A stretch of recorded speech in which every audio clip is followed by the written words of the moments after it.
તો દોસ્તો મશીન અત્યારે ઇન્સ્ટોલ થવાનું છે. फिर से आएंगी बहारें फिर से सावन की तुम तो बाहों में रहोगे अपने साजन की. ક્યા વાત. તો ગુડ મોર્નિંગ, જય શ્રી કૃષ્ણ. કેમ છો બધા? હું છું પોપટભાઈ આહિર અને ફાઇનલી પહોંચી ગયો છું સોશિયલ મીડિયા આશ્રમ. એક એવો આશ્રમ કે જ્યાં તમારા દરેક લોકોના સહકારથી અને સોશિયલ મીડિયાના માધ્યમથી ભગવાનની દયાથી આજે એવા લોકો માટેની વ્યવસ્થા ઊભી થઈ છે કે જેને લોકો ગાંડા કહેતા હતા, પાગલ કહેતા હતા, લોકોથી દૂર ભાગતા હતા, અને એમની વ્યવસ્થા માટે એક સરસ મજાનો સહકારથી આપણે જોઈ શકીએ છીએ કે એવડું મોટું બિલ્ડિંગ બનીને તૈયાર થઈ ચૂક્યું છે અને અંદરની સુવિધાઓ પણ ધીમે ધીમે ખૂબ શરૂ થઈ ગઈ છે. ચાલો, આ બધી માહિતી તો તમને બધાને ખબર છે, પણ આશ્રમની વિઝિટ તમને બધાને કરાવવાની છે. ઘણા બધા લોકો અહીંયા રહી રહ્યા છે, એવા મહાનુભૂતિ વ્યક્તિઓ કે જેમને લોકો જોવા માટે, મળવા માટે દેશ વિદેશથી લોકો આવે છે. તો એવા લોકોને હું મારા કેમેરાના માધ્યમથી તમને બતાવવા માંગુ છું. અમારા પ્રકાશભાઈ વાટે ઊભા છે. પ્રકાશભાઈ, કેમ છો? મોઢું કેમ સાફ નથી? ગૌશાળા સાફ કરતા. કેમ છે તબિયત પાણી? હે, આ પ્રકાશભાઈ અમારા એ જ વ્યક્તિત્વ છે કે જેમને 15 વર્ષથી ઘરની બહાર નીકળવાનો મોકો નહોતો મળ્યો ને એની બાજુમાં કોઈ ઊભું રહેવા માટે તૈયાર નહોતું. ગામના બધા લોકો એનાથી ત્રાસી ગયા હતા કે આ કોણ, ક્યારે અને કેવી રીતે જશે. પણ પ્રકાશભાઈ અહીંયા બિલકુલ ગૌશાળાની અંદર સેવા કરે છે, લોકોનું ધ્યાન રાખે છે અને પોતાનું પણ ધ્યાન રાખે છે. બરાબર ને પ્રકાશભાઈ? વિચાર કરો, વ્યક્તિ 15 વર્ષથી ઘરની બહાર નહોતા નીકળ્યા, નાયા ધોવા, અને એની ઘરની વ્યવસ્થા એવી હતી કે તમે પગ મૂકો ને તો 5 મિનિટ ના રહી શકો, એટલી ગંદકી અને બધી જ વસ્તુ હતી. પણ ચાલો, એક બીજી મહાનુભૂતિ છે અમારી વચ્ચે કે જેમને મુલાકાત કરાવું છું. How are you sir? Professor sir, क्या कहना है संजय सर? बंद करो ना 1 minute. Good morning sir. Good morning sir. कैसे हो? बस आशीर्वाद है. क्या बात है. पब्लिक का बिल्कुल. आप तो बढ़ाओगे नहीं आशीर्वाद, तो मैं सोचा क्यों ना पब्लिक से ही मांग लेते हैं. आप, मैं छोटा हूँ ना आपसे, इसलिए. और सुनाओ, क्या हाल चाल है आपका? बिल्कुल बढ़िया. ये हमारे प्रोफेसर है, बहुत दिनों बाद हमारे हाथ में आए हैं आज. ठीक है, जल्दी किसी से कटिंग करवाता नहीं है, बाल नहीं काटता. अच्छा. निकल जाता है. कुछ ऐसे लोग हैं 4-5, मैं कटिंग नहीं करता, मैं झूठ नहीं बोलना चाहता. ये निंगप्पा है, ये करता है, इसको मैंने सिखाया है, ये करता है. लेकिन क्या कुछ लोग ऐसे हैं जो मतलब बहुत ही ज़्यादा रहते हैं ना, बहुत ज़्यादा मतलब कदम करते हैं. प्रोफेशनल लोगों को आप करते हो? उसको मैं करता हूँ. जो वीआईपी लोग हैं उनका मैं कर देता हूँ, बाकी जो लोअर कोस्ट के होते हैं वो ये कर देते हैं. क्या बात. प्रोफेसर जी, कैसे हो? ये गाना सुनाओ.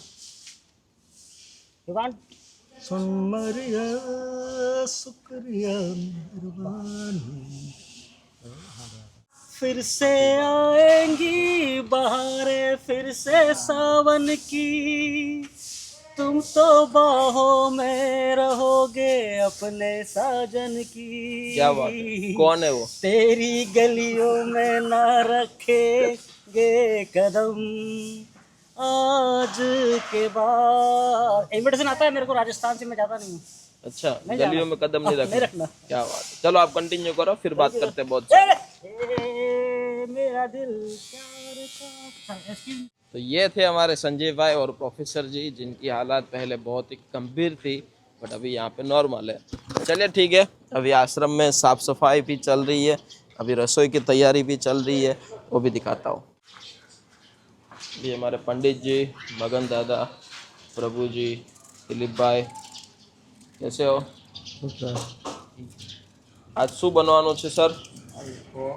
હા पंडित जी. पत्ता गोभी, आलू, हाँ, प्याज, दाल, चावल, रोटी, सब्जी. क्या बात है. बराबर मन्नू दादा? बराबर. हमारे मिश्रा जी को पहली बार काम करते हुए देखते मुझे बहुत अच्छा. करता हूँ काम, हाँ? मेरे लायक रहता हूँ. खड़े तो हो जाओ. सुबह का टाइम है और हम सब भाई बंधु मिल के काम कर रहे हैं. और मैं लहसुन छील रहा था और हमारे तिवारी महाराज प्याज काट रहे थे. वैसे मैं प्याज काटता हूँ, लेकिन आज तिवारी महाराज काटते हैं. क्या बात है. और बताओ, क्या हाल चाल है इतने दिनों से? हाल चाल बढ़िया है. सब लोग भाला दादा को देखो ना, भाला दादा चूल्हा जला रहे हैं, घी बना तैयार कर रहे हैं रोटी में चुपड़ने के लिए, मक्खन वाली घी. अच्छा लगता है ना? अच्छा तो लगेगा ही. क्या बात. तो अभी दोस्तों मस्त घी बन रहा है. जो भी यहाँ पे दूध आता है, दूध में से जो भी कुछ मक्खन निकलता है, और दूध को मतलब जो जितना भी बचता है उनको फिर हम दही बना देते हैं, और फिर छाछ बनाने के बाद जो मक्खन निकलता है उनका यहाँ पे घी बनता है. और घी से रोटली बहुत ही सुकूनमय खाने में मज़ा आता है। हमारे बाला दादा की ये जिम्मेदारी है तो जो अभी घी बना रहे हैं। શું કહું બાલા દાદા, કેટલા દિવસ પછી ઘી નીકળે છે આપણે? આજે લગભગ 10 થી 15 દિવસ થયા છે. એક ટાઈમ ઘી નીકાળવા માટે અને કેટલા કિલો નીકળે? 5 4 5 4 5 4-5 કિલો.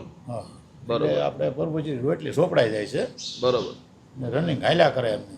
બરોબર. સાસનું કામ સાસે પરભુજીને મળે અને સોપડેલી રોટલી મળે. બિલકુલ હાલ્યા કરે. આપણે 6 થી 6 લીટર મેળવીએ છીએ કાયમ. બરોબર. એટલે એટલી સાસે થઈ જાય ને એટલું ઘી 15 દિવસે 3 4 5 કિલા નીકળે કે નહીં એટલે સોપડા હાલ્યા કરે. વાહ. અને બાલા દાદાની મહેનત અદ્ભુત છે, ત્યારે જ આપણે ઘી ભેગા થઈ છીએ. જય શ્રી કૃષ્ણ દોસ્તો, આજે સોશિયલ મીડિયા આશ્રમની અંદર કચ્છ અંજારથી એક આખું ફેમિલી અને આપણા ખૂબ મોટા સહયોગી જે ઘણા ટાઈમથી આપણા વિડીયોઝને જોવે છે અને આજે સોશિયલ મીડિયા આશ્રમમાં જે આપણું કેમેરા ફિટિંગનું જે કામ ચાલે છે જેની અંદર એમનો સહયોગ આપવા માટે આવ્યા છે. ચાલો એમની સાથે વાતચીત કરીએ કે એમને આ પ્રેરણા ક્યાંથી મળી અને કેટલા ટાઈમથી આપણા વિડીયોઝને જોવે છે. અંકલ, શું નામ છે તમારું? કુંવરજીભાઈ. કુંવરજીભાઈ. બરોબર. તમારું નામ મોટાભાઈ? મારું નામ હિતેશભાઈ કુંવરજીભાઈ કારા. બરોબર. અને તમે અત્યારે રાઈટ નાવ કચ્છ અંજારમાં રહી રહ્યા હા, અંજારમાં મારું નિવાસ સ્થાન અંજાર છે છો? જી. અને બિઝનેસ મારો કોંગોમાં છે, કિન્સાસાની અંદર. કોંગોની અંદર. કોંગો, કિન્સાસા, આફ્રિકામાં. તો સાહેબ કેટલા ટાઈમ તમારા વિડીયોઝને ફોલો કરો છો? 3 થી 4 વર્ષ થઈ ગયા છે હું તમને ફોલો કરું છું ને વિડીયો જોઉં છું તમારા, અને બહુ સરસ કામ ચાલે છે. બિલકુલ. એના માટે અમે ડોનેશન માટે આવ્યા હતા અહીંયા. ના ના, બહુ મોટી વાત છે. અને સર, તમે આજે જે સહયોગ આપી રહ્યા છો અને બીજી ખાસ વાત તમને બધા લોકોને જણાવી દઈએ કે આજે સર એમના ગામની અંદર જે એમની જન્મભૂમિ છે ત્યાં એક હનુમાનજી મહારાજનું સ્વખર્ચે પોતે એક બહુ મોટું મંદિર બનાવી રહ્યા છે ગ્રામજનો માટે, કે જેથી દાદાના દર્શન લોકો, કેમ કે દાદાનું મંદિર જ હતું નહીં ગામની અંદર, તો આજે એમના માટે ગામજનો માટે ખૂબ સરસ મજાનું મંદિરની પણ એમને બનાવવાની શરૂઆત કરી દીધી છે. અને આજે સોશિયલ મીડિયા આશ્રમમાં પણ એમને કેમેરા ફિટિંગની અંદર જે પણ કે આપણો ખર્ચો થવાનો છે જેની અંદર 1,11,111 રૂપિયાનો સહયોગ આખા પરિવાર તરફથી પોતે આપી રહ્યા છે. તો હું ખુદ પણ એમના ઘરે જઈ આવ્યો છું અને દાદાના દર્શન પણ કર્યા છે અને મંદિરની વ્યવસ્થા પણ બહુ તેજીથી ત્યારે કામ ત્યાં શરૂ છે. આવનારા થોડા દિવસોની અંદર પૂરું પણ થઈ જશે. તો દાદા, સર, તમને કેવી રીતે આ પ્રેરણા મળી કે આવી રીતે પણ આપણે કરવું જોઈએ? એમાં એવું છે, અમારા ગામમાં મંદિર નહોતું, હનુમાનજી દાદાનું મંદિર નહોતું. પછી અમારા જે સ્વયંસેવકો છે, આરએસએસના સ્વયંસેવકો છે, એ લોકોને પ્રેરણા થઈ કે અમારા ગામમાં મંદિર નથી તો બધા લોકોએ જમીન શોધતા હતા જી. કે આપણે બનાવવું ક્યાં. પછી એને 5 થી 6 વર્ષ થઈ ગયા બરોબર. કે જમીનો બધા સ્વયંસેવકો બધાએ જમીનો શોધતા હતા પણ સગવડતા ન થઈ. પછી ભગવાને ને દાદાને એવી પ્રેરણા મારા ઉપર રાખી કે ચલો, પછી એવું લાગ્યું કે નિમિત્ત બનાવ્યા ને કે હાલો એવું કર્યું બધું. બિલકુલ, બહુ મોટી વાત છે. અને આજે તમારો એવડો મોટો બહોળા પ્રમાણમાં સહયોગ 1,11,111 રૂપિયાનો, જે અમને ઘણો બધો ઉપયોગી સાબિત થશે. આપણું જે અહીંયા કેમેરા ફિટિંગનું કામ શરૂ છે જેની અંદર. તો થેન્ક યુ સો મચ. તમારા આખા પરિવાર જે રૂબરૂ અહીં સુધી પહોંચ્યા તમે, અને તમે લાઈવ જોયું પણ ખરી. અહીંની વ્યવસ્થા તમને કેવી લાગી? બહુ સરસ વ્યવસ્થા છે અહીંયા કને. પ્રભુજી સારી રીતે સૂઈ શકે એવી સગવડ છે, જી. નાહી ધોઈ શકે એવી બધી સગવડ છે, જમવાનું બધું વ્યવસ્થિત છે. અત્યારે કામ બી ચાલુ છે બિલ્ડિંગમાં, એટલે પ્રભુજી બધા અહીંયા કને બારે છે ને અંદર બધું સાફ સફાઈનું કામ ચાલુ છે. બધા અમે વિઝિટ કરી, બહુ સારું લાગ્યું. ને તમારું બી બહુ સારું કાર્ય છે ને આવું નવું ભગવાન કરે, તમે એવું નવું કાર્ય કરતા રહેજો. બસ બસ, તમારા લોકોનો સહયોગ છે, ભગવાનની દયા છે, અને અમારી પૂરી ટીમ નિમિત્ત માત્ર છે જેથી આ કામ થાય છે.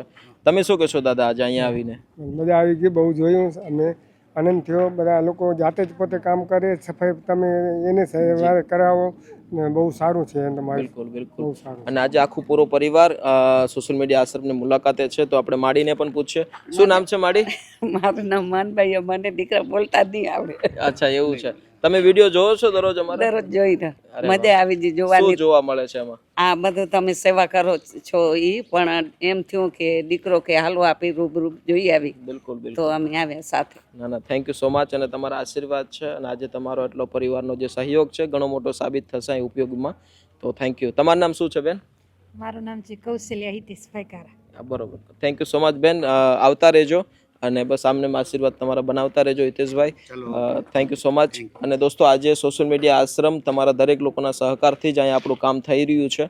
આજે 1,11,111 રૂપિયાનો સહયોગ દોસ્તો બહુ મોટી વાત છે. આજે એમના પૂરા પરિવાર તરફથી આજે સોશિયલ મીડિયા આશ્રમમાં સહયોગ આપે છે. ભગવાન હનુમાનજી મહારાજ એમને ખૂબ શક્તિ આપે, એના કાર્યમાં હંમેશને માટે પ્રગતિ આપે, આપણે બધા પ્રાર્થના કરશું. તમે પણ આવો સોશિયલ મીડિયા આશ્રમ. અમારું એડ્રેસ તમને લોકેશન ગૂગલ મેપમાં મળી જશે. Thank you so much. Thank you sir. क्या कह रहे हो? भाई ये इन लोगों का एक मेरे को यहाँ का माहौल दो तरह से मशहूर है. एक तो खाना बनाने में, दूसरा आदमी को परेशान करने में. अच्छा, परेशानी ये है कि खुद की परेशानी कम नहीं होती तो सामने वाले की परेशानी क्यों कम करे, और सामने वाले की परेशानी अगर कम करनी हो तो खुद की परेशानी को तो देखना कर पड़ेगी. तो खुद इंसान बेबस हो तो सामने वाले को बेबस क्यों बनाना है. अच्छा, कहना क्या चाहते हो? कहना ये चाहता हूँ कि हर एक को अगर हर एक तरह से का नहीं देखा जाता है. इंसान के अंदर पहलू वो होना चाहिए कि जिसको पढ़ सके, पहलू वो नहीं होना चाहिए कि जिससे उलझा सके. क्या बात है. जो उलझाया वो पहलू नहीं है. वो क्या है तो? वो क्या है, तुम पहलुओं को उलझाओ मत, पहलियाँ बुझाओ मत. अच्छा, पहलियाँ कौन बुझाते अभी 2 दिन पहले प्रतीक भाई का एक वीडियो आया था आपके सामने. क्या पूछ रहे थे प्रतीक भाई? जरा सेम एक्शन में पूछो ना. ये आपको ये पूछ रहा हूँ कि लोगों के पास पहले तो ये आपने नया शर्ट पहना है, एकदम ऐसे फ्लेक्स कर दो, एकदम खुला रखो ना. नहीं रखना नहीं चाहिए. खुला कौन रखता है. चलो करो. लफंगे लोग खुला रखते हैं. बराबर बात सही है. तूने बंद रखा तो मैं भी बंद रखूँ ना. मेरी बात सुनो, बहुत सारे लोगों के पास हजारों जोड़ी कपड़े होते हैं, ठीक है. एक बात बता, मेरी पहली बात सुन लो आप, पहले मेरी बात सुनो. पर आप एक ऐसे बंदे हो कि रोज नहा के रोज एक ही एक कपड़ा क्यों पहनते हो? देखो मेरी बात सुनो. मैं इंसान को बदलना तो खुद को बदले. कपड़े क्यों बदल रहा है. वाह, कपड़े बदलने से खुद बदल नहीं सकता है. खुद को बदलने के लिए कपड़े क्यों बदल रहा है. और कपड़े तो रोज बदल सकता है आदमी. दिन में 1000 जोड़ी कपड़े में बदल के चलो. मेरा ड्रेस भी पहन सकता हूँ. मेरा ऑफिस भी ड्रेस है, ऑफिस है. तो दूसरी बात, मेरा ड्रेस तो अच्छा है, चल भाई. मेरे कपड़े पे सिदरत नहीं लिखी जाती है. किस्मत कपड़े पे भी नहीं होती है. आदमी का मन साफ होता है, तन साफ होता है तो काम होता है. बाकी तो कपड़ा कितना लो आदमी चमकता है भाई. हाँ मैं तो बहुत अच्छा दिखता हूँ, लेकिन कैसा दिखता है वो तो उसको खुद को मालूम है. संभालो खुद को, समझो खुद को, समझाओ खुद को. सामने वाले को तब तक नहीं समझ में आती जब तक खुद नहीं समझ. क्या बात है. ये शब्द भंडोल मतलब एक पीछे का आने लगता है ना. शब्द भंडोल नहीं है. तो जहाँ आदमी सोचता है, जो जैसी सोच रखता है वैसी उसकी सामने आती है उसकी तस्वीर. एक ज्ञान है मोवा भाई के पास. ये मोवा ज्ञान नहीं है और कोई किताब नहीं है. ये एक ऐसा है, एक सोशल मवा मीडिया. આવું છે. हाँ હે કપડા કાઢ નાખો. દોસ્તો, સોશિયલ મીડિયા આશ્રમની અંદર સવારની લાઇટ છે નહીં, અને આજે લાઇટનો કાપ છે, જેના લીધે ઘણી બધી તકલીફો આશ્રમની અંદર પણ આજે થઈ છે. કેમ કે ઘણા બધા કારીગરો જે આપણો શેડ બને છે ઉપર માટે આવ્યા હતા, પણ હવે શું કરીએ, છે નહીં તો.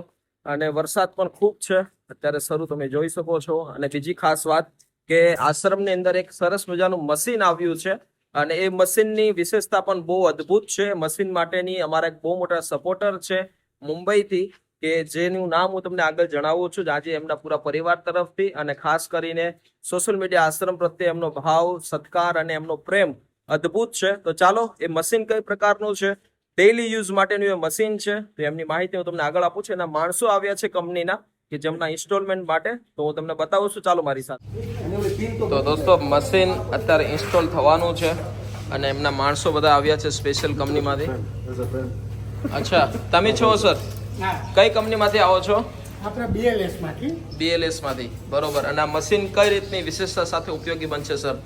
આ તમારે જેમ કે જનરલ કેવું હોય, એક જણો ઝાડુ મારે, પછી પોચું મારે, મોપ મારે, પછી ડ્રાય મોપ મારે. એનાથી શું થાય કે એક તો માણસનો ટાઈમ વધારે બગડે, પ્લસ જ્યારે એ ભીનું પોતું માર્યું હોય એના ઉપર કોઈક હાલે એટલે પગલાં પડે, પછી પાછું તમારે ભીનું મોપ મારવું પડે. સાચી વાત. જ્યારે આ મશીનનું કામ શું, તમારે નોર્મલ કચરો, પોતું અને હુકાઈ જાય. જે મશીન વાય માણસ હલાવતો હોય એના જ પગલાં ન પડે, અને કચરા, પોતું અને હુકવાનું ત્રણેયનું કામ એક મશીન કરે. અરે વાહ. તો અત્યારે સરસ મજાનું આશ્રમની અંદર તમને જો દોસ્તો જોવો છો, અત્યારે આજે ગંદકી જે ચપ્પલ પહેરીને બધા ભગવાન અંદર જતા હોય છે, એ સાફ સફાઈ માટેનું સ્પેશિયલ મશીન આવી ગયું છે. અને આ મશીનની વિશેષતા પણ ખૂબ બધી છે. અને આજે આ મશીન જેમને સહકાર આપ્યો છે એવા અમારા મુંબઈથી ખાસ અમારા સહયોગી, અમારા ફેમિલી ફ્રેન્ડ સુરેશ અંકલ અને એમના પૂરા પરિવાર તરફથી આજે આ મશીન માટેનો અમને સપોર્ટ આપ્યો છે. તો thank you so much Suresh uncle, તમારો ખૂબ ખૂબ ધન્યવાદ કે આજે તમારા પૂરા સપોર્ટથી આજે આ સોશિયલ મીડિયા આશ્રમની અંદર હરોજને માટે ઉપયોગી બની શકે એ માટે આ દરરોજ મશીન કામ લાગશે અને તમે એટલો મોટો સહયોગ આપ્યો, બહુ મોટી વાત છે. અને દોસ્તો તમને બધાને જણાવી દઈએ કે આ મશીનની કિંમત પણ ઘણી બધી વધારે છે. જે વ્યક્તિ મશીનના ક્લિનિંગ મશીન જે કહેવાતું હોય છે, ફ્લોરિંગ ક્લિનિંગ મશીન, અને બહુ સારી કંપનીનું વોરંટી ગેરંટી બધું સાથે સર્વિસ સાથે આપણને પ્રોવાઈડ થયું છે, તો એ ખૂબ જ ઉપયોગી બનશે. અત્યારે લાઇટ નથી તો ઘણી બધી તકલીફો છે. પાવર અત્યારે જનરેટર ચાલુ કરીને અહીંથી લાવવામાં આવ્યો છે ને અત્યારે મસ્ત છેડા અપાઈ રહ્યા છે પાવરના, અને હમણાં થોડી જ ક્ષણોની અંદર આ મશીન શરૂ થવાનું છે. તો દોસ્તો અત્યારે મસ્ત પાણી મશીનની અંદર ભરવામાં આવી રહ્યું છે. 30 લીટરનો ટેન્ક છે જેની અંદર કેમિકલ સાથે બહુ સારી રીતે યુઝ કરી શકીએ છીએ. મશીન ઓપરેટ કરવાની શુભ આરંભ અમારા જો કે બાવચંદભાઈ બધી સાફ સફાઈ મેનેજમેન્ટ કરે છે, તો એમના હાથે જ આપણે મુહૂર્ત કરાવીએ કે આ મશીન કઈ રીતે ચલાવશે, અને એક જ વ્યક્તિ દ્વારા આખા બિલ્ડિંગની સાફ સફાઈ થશે. તો હવે વધારે કોઈ તકલીફ નહીં રહે. બરાબર ને બાવચંદભાઈ? આવો તમારા હાથે હવે મુહૂર્ત કરો પાછું, અને આ બોર્ડ આ બાજુ લઈ લેજો. હા, કેબલ છે ને તમારે હાથમાં રાખવાનો. આ બધું શું કહેવાય, આ બધું મગજમારી વાળું કામ છે, પણ સાફ સફાઈ બહુ સારી થાય છે, એટલે કે ટેન્શન નથી. હાલ છે હવે એટલું તો આટલું જ જવાનું છે. ઓલું બોર્ડ આમ લઈ લો, ઠેલો લઈ લો.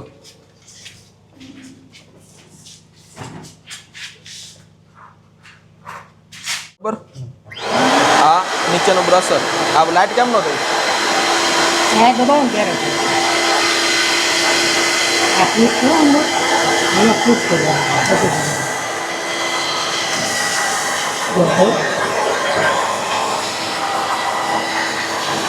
આમ જો અહીંયા, હા મિश्रा जी एकदम, क्योंकि उस ब्रश से अपना टाइल्स में भी तो इसकी असर पड़ेगा, नहीं पड़ेगा? કમ્પ્લીટ જો.